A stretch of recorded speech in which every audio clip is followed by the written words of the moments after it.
105쪽이죠. 105쪽. 표본 추출과 표본 추출 오차와 비표본 추출 오차. 오차에도 종류가 두 가지가 있다. 오차에도 종류가 표본 추출 오차하고 비표본 추출 오차하고 두 가지가 있다. 두 가지. 됐죠? 자, 표본 추출 오차는 말 그대로 모집단 대신 표본을 사용하기 때문에 발생하는 오차. 그러니까는 항상 우리가 모집단 파퓰레이션에서 항상 표본을 갖다가 끄집어내잖아. 그 샘플을, 그지? 샘플링 표집을 하잖아. 그지?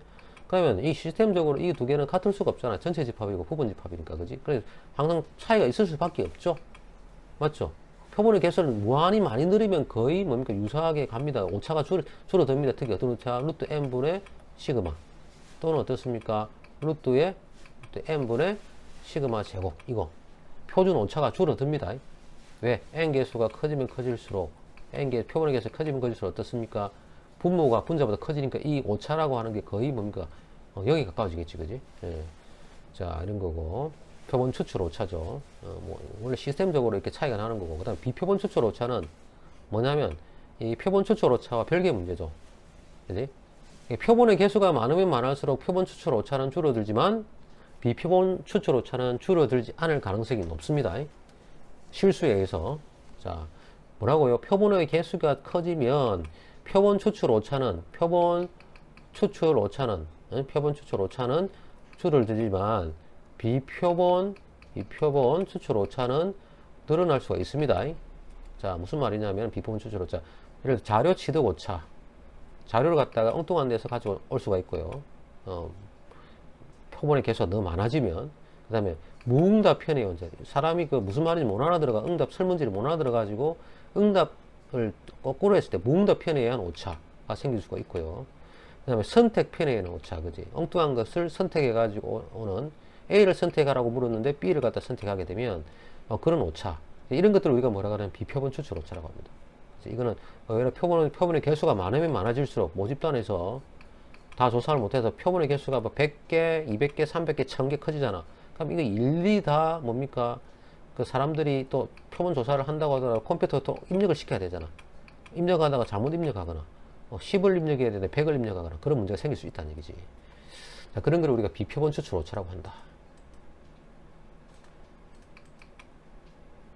자, 대표적인 비표본 추출 오차에는 어떤 게 있느냐? 첫 번째 자료 취득 오차, 두 번째 응답 편의에 의한 오차, 세 번째 무응답 편의에 의한 오차, 선택 편의에 의한, 편이란 말은 이제 바이어스라고 그러죠. 바이어스. 쏠린단 말이야. 한쪽으로 쏠린단 말이야. 편차하고 다르지. 잘못된 자료 측정에 의한 오차. 자료 취득 오차. 잘못된 자료 측정을 잘못했다.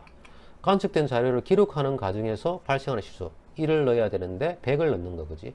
기록하는 과정에서 잘못된 거. 민감한 사안에 대한 질문을 응답자가 잘못 이해했다. 그지? 답변하는 경우에 발생하는 오차. 민주주의를 옹호를 해야 되는데 민주주의를 갖다가 반대하는 그런 식으로 이해를 해버리면 안 되겠지.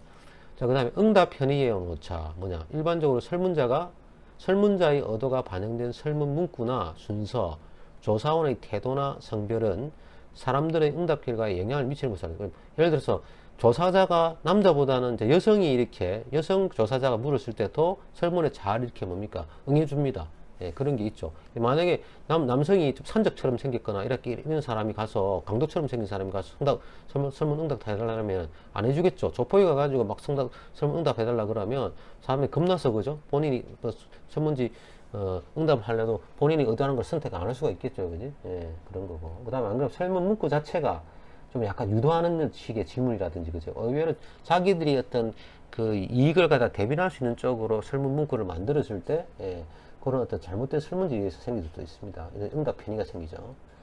자, 이런 걸 뭐라 그런다? 우리 응답 편의에 의한 오차라 그러고요. 그 다음에 무응답 편의에 의한 오차는 말 그대로 응답하지 않거나, 그지? 할 수 없기 때문에 말을 못하거나, 그지? 이런 사람들 이해를 못해서 응답을 못하는 경우가 있겠죠. 그다음 선택 편의 오차. 표본을 수집하는 방법이 잘못. 표본을 수집하는 방법의 잘못으로 인해서 모집단의 특정 그룹이 선택에서 배제되어 발생하는 오차를 말한다. 그죠? 그래서 예를 들어서 뭐 중학교 3학년 학생들을 뽑아야 되는데 키 크기를 보니까는 중학교 키 크기가 뭡니까? 중학교 1학년이야. 중학교 3학년이야. 중학교 3학년이 기준으로 해서 170에서 뭐 예를 들어서 175 사이를 중3이라 하자 그랬는데 이런 분포야. 175가 평균이 키가. 근데 이 중학교 애가 1학년짜리가 보니까 키가 175야. 예. 그런데 얘가 뭡니까? 키가 175라는 이유만으로 뭐냐면 중학교 3학년으로 조사대가 들어갈 수 있거든. 아, 쟤는 175가 나오니까 키 대보니 175는 쟤 중3이겠구나. 이런 식으로 한다는 얘기지. 표본을 잘못 수집하는 경우잖아. 그지? 그런 걸 말합니다. 이해되죠? 자, 다음 페이지 넘어가겠습니다. 자, LA 2-8, 나머지인데, 이건 뭐냐면 표본을 잘못 수집하는 경우죠. 자, 봅시다. 한 연구에서 기술 집약적 중소기업 인력 특성을 알아보기 위한 설문조사를 진행했다. 자, 중소기업 중에서 뭡니까? 기술 집약적인 어떤 중소기업인데 인력 구조가 어떻게 되는지 어떤 특성인지 조사를 했단 말이야. 자, 근로자는 조사 대상이 되는 표본기업인 유망 중소기업, 기술 선진화 업체, 연구소가 있는 중소기업으로도 추출됐죠. 세 가지, 그지? 유형으로 추출되었고, 그지? 첫 번째, 주망 중소기업, 기술 선진화 기업, 연구소가 있는 중소기업, 그지? R&D 투자를 많이 하겠지. 그 다음에 표본 근로자의 수는 얼마다? A는 500개다. 표본 근로자의 수는 500이고, 이 중 남성은 453명, 남자가 454명으로 90.8%. 그다음 여성은 얼마입니까? 여성은 46명으로 9.2%를 차지했다. 남자들 압도적이네요, 그지? 자, 하지만 표본기업의 실제 성별 종합원 구성비는 남성이 실제 성별 구성비가 남성이 73.8, 여성이 26, 차이 많이 나죠, 그지? 자, 이 연구에 따르면 표본 근로자들의 학력은 인문계, 상업계, 고등학교 졸업자가 30.4%고 공업계 졸업자가 33.4%, 전문대 이상 졸업자가 30%로 나타났다. 따라서 기술 집약적인 중소기업에는 공업고등학교 졸업자가 가장 높은 비율을 차지한다고 주장하는데 이러한 주장이 뭡니까? 타당하냐? 그지? 타당 안 하죠?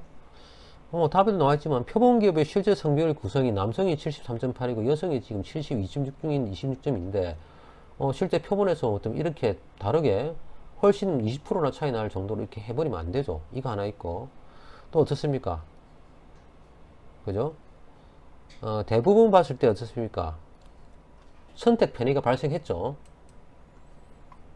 자, 표본 졸업자 공업고등학교 학생이 이게 33.4%나 된다고 하는데 현실이 그렇게 했습니까? 아니죠. 그지? 아니지. 그러니까 잘못된 선택을 했다고 하는 거죠. 선택 편의가 발생했죠. 그지? 예. 공업고등학교 졸업자의 비중이 높은, 그지? 공업고등학교의 졸업 비중이 높은 남성을 갖다가 더 많이 선택해버렸잖아. 454명 남성을 더 많이 선택해 놓으니까 당연히 뭡니까? 이 안에는 공업고등학교 졸업자들이 또 많이 있겠죠. 그지? 예. 맞죠? 그래서 실제 비율과 표본의 비율이 너무 다르고, 그 중에서 남성을 너무 많이 선택했기 때문에 공업 졸업자가 가장 높은 것으로 보였잖아. 그지? 예. 실제로 공업 졸업자가 더 높지 않을 수가 있죠. 그죠? 여성 비율이 너무 빠졌단 말이야. 여성은 공업고등학교 안 가는 경우도 많으니까, 그지? 그렇습니다. 자, 아무튼 표본을 갖다가 우리가 끄집어내는 거, 추출하는 거 상당히 중요하다는 얘기죠. 자, 2장은 이제 여기까지죠. 부분까지. 자, 커버가 됐습니다.